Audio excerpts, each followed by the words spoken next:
আপনি কি জানেন, মহাদেব নিজের তৃতীয় নয়নের আগুনে প্রেমের দেবতাকেই ধ্বংস করে দিয়েছিলেন?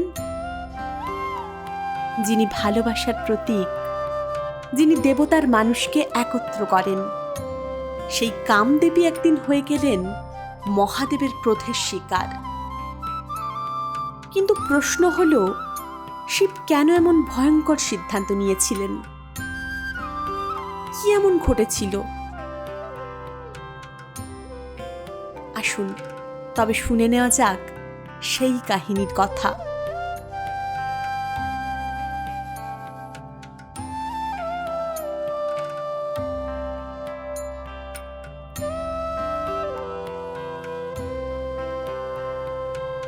সতীর দেহত্যাগে শিব উন্মত্ত হয়ে ধ্বংসলীলায় মেতে ওঠেন। তারপর ঘোর তপস্যায় বসেন। এদিকে তারকাসুর ভয়ঙ্করভাবে বেড়ে উঠেছে। স্বর্গ মর্ত্য রসাতল দাপিয়ে বেড়াচ্ছে। তাকে কোনো মতেই দেবতারা দমন করতে পারছেন না। ব্রহ্মা বললেন, একমাত্র শিবের পুত্র ছাড়া কেউ এই অসুরকে বধ করতে পারবে না। কিন্তু সতী বেঁচে নেই, তাহলে শিবের পুত্র হবে কি করে? হিমালয়ের কন্যা রূপে জন্ম নিয়েছেন পার্বতী। তিনি শিবকে স্বামী রূপে পাওয়ার জন্য তপস্যা করছেন। তখন দেবতারা চিন্তা করলেন, শিবের ধ্যান যে করেই হোক ভাঙাতে হবে। কিন্তু কি করে ভাঙানো যাবে? তাতে তিনি তো ক্রুদ্ধ হতে পারেন, আর ক্রুদ্ধ হলে ত্রিভুবনকে রক্ষা করা যাবে না। দেবরাজ ইন্দ্র বললেন, একমাত্র মদনই পারে এই কাজ করতে। কামের দেবতা মদন।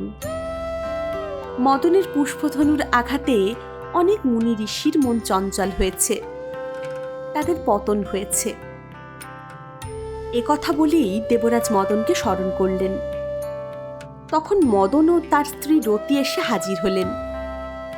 তারপর হাত জোর করে বললেন, হে দেবরাজ, আমাকে স্মরণ করার কারণ কি? আমাকে কি করতে হবে? ইন্দ্র তখন মদনের বহু প্রশংসা করে বললেন, হে বন্ধু, আমি দেখেছি তুমি সর্বত্র সব জায়গায় জয়লাভ করো। তোমার মতো শক্তিধর ত্রিভুবনে কেবলমাত্র তুমি। এখন আমাদের একটি পরম উপকার করতে হবে, তাই তোমাকে ডাকলাম। তবে কাজটি আমার একার জন্য নয়, দেবতাদের মঙ্গলের জন্য। ইন্দ্রের মুখে প্রশংসা শুনে কামদেব বললেন, বলুন দেবরাজ, কি করতে হবে? যদি কোনো দানব কিংবা দেবতা বা রাজা আপনার পদ অধিকারের জন্য ঘোর তপস্যা করেন, তাহলে আমার পত্নী রতি তার সেই তপস্যা ভঙ্গ করে দেবে। সবচেয়ে বড় কথা কি, আমি যোগীরাজ মহেশ্বরেরও সাধনা ভঙ্গ করতে পারি। ইন্দ্র এ কথা শুনে অতীব খুশি হয়ে বললেন, কামদেব, তুমি আমার মনের কথা তাহলে বুঝতে পেরেছ। কেন তোমাকে ডেকেছি তা সবই তুমি জানো। ব্রহ্মার কাছ থেকে বরলাভ করে তারকাসুর ত্রিভুবনকে কষ্ট দিচ্ছে। সে এত শক্তিশালী যে কোনো উপায়ে তাকে হত্যা করা যাচ্ছে না। মহাদেবের পুত্রের হাতেই সে অসুরের মৃত্যু হবে। কিন্তু মহাদেব এখন ধ্যানমগ্ন। দেবী পার্বতী তাকে স্বামী রূপে পাওয়ার জন্য কঠোর তপস্যায় রত। পার্বতীর প্রতি শঙ্করের যাতে কাম ভাব জাগ্রত হয়, তারই ব্যবস্থা করতে হবে তোমাকে। তাতে ত্রিভুবনের মঙ্গল সাধিত হবে। কামদেব মদনের একথা শুনে বললেন, এ কোনো কঠিন ব্যাপার নয়, আমি এক্ষুনি যাচ্ছি। বলে কামদেব স্ত্রী রতিকে নিয়ে শিব যেখানে তপস্যা করছেন সেখানেই চলে গেলেন। তারপর ধ্যানরত শিবের বাম পাশে মদন রতির সঙ্গে পুষ্পধনুতে সম্মোহনবাণ যোগ করে অপেক্ষা করতে লাগলেন। সেই সময় পার্বতী নানা ফুলের অলঙ্কারে বিভূষিত হয়ে সখীদ্বয়ের সঙ্গে শিবের কাছে গেলেন তাকে পূজা করার জন্য। শিবের স্তব স্তুতি করে পুজো করতে লাগলেন। মহেশ্বরের সামনে দেবীকে দেখেই মদন বাণ ছুড়ল, কিন্তু সেই বাণ পুনরায় তার নিজের কাছে ফিরে এলো। মহাদেব তখন ধীরে ধীরে চোখ খুললেন।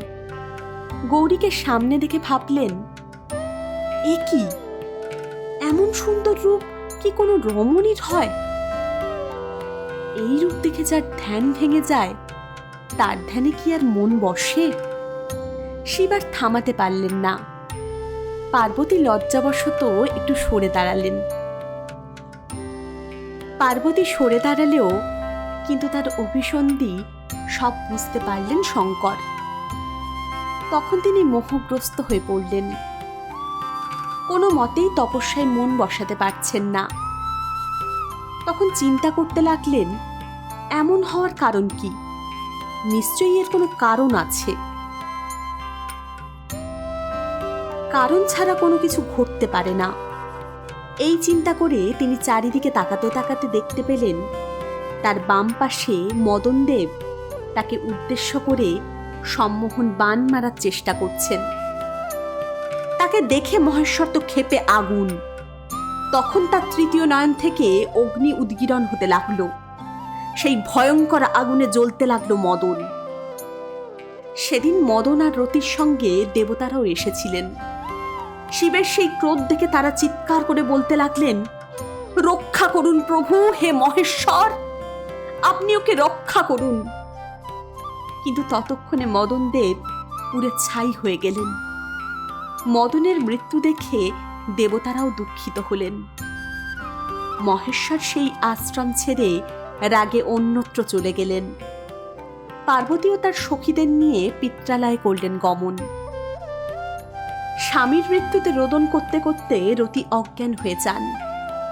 জ্ঞান ফিরলে তিনি ভাবতে থাকেন, কোথায় যাবেন বা কি করবেন। তিনি দেবতাদের দোষারোপ করে বলতে লাগলেন, তোমরা আমার স্বামীকে ডেকে আনলে কেন?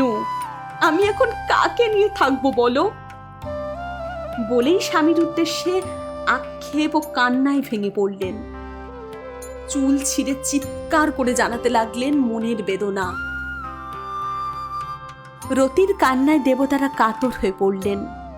ভাবলেন, তাদেরই বুদ্ধি দোষে মদনদেবের এই করুণ পরিণতি হয়েছে। রতির দুঃখ সহ্য করা যাচ্ছে না। তখন তারা নানান চিন্তা করে শিবের কাছে গেলেন। সেখানে গিয়ে তারা শিবের বহু স্তব স্তুতি করলেন। তারপর বললেন, হে প্রভু, কামদেব তার নিজের জন্যই কাজ করেননি। তারকাসুরকে বিনাশ করার জন্যই এমন কাজ তিনি করেছেন। আমরাই তাকে এই কাজ করতে বলেছি। এখন তার স্ত্রী রতি বিলাপ করছেন। হে শঙ্কর, আপনি তার প্রতি প্রসন্ন হন। তখন শঙ্কর প্রসন্ন চিত্তে বললেন, যা হওয়ার তা হয়ে গেছে। তবে যে পর্যন্ত রুক্মিণী কৃষ্ণ দ্বারকায় পুত্র উৎপাদন না করেন, ততকাল মদন অনঙ্গ অর্থাৎ দেহহীন হয়ে অবস্থান করবে। তারপর রুক্মিণী দেবীর গর্ভে মদন প্রদ্যুম্ন নামে জন্মাবে। শম্বরাসুর তাকে গ্রহণ করে সমুদ্রের মাঝে এক নগরে নিয়ে যাবে। সেই নগরে রতি সুখে অবস্থান করুক। পরে কামের সঙ্গে মিলন হবে তার। শম্বরাসুরকে বধ করে প্রদ্যুম্ন রতিকে নিয়ে ফিরে আসবে। এই কথা বলে শিব অদৃশ্য হলেন। দেবতাগণ পরে রতির কাছে এসে মহাদেবের ভবিষ্যৎবাণী সকল বলে তাকে আশ্বস্ত করলেন। তারপর রতি সেই শম্বরাসুরের নগরে গিয়ে স্বামীর জন্য প্রতীক্ষা করতে লাগলেন।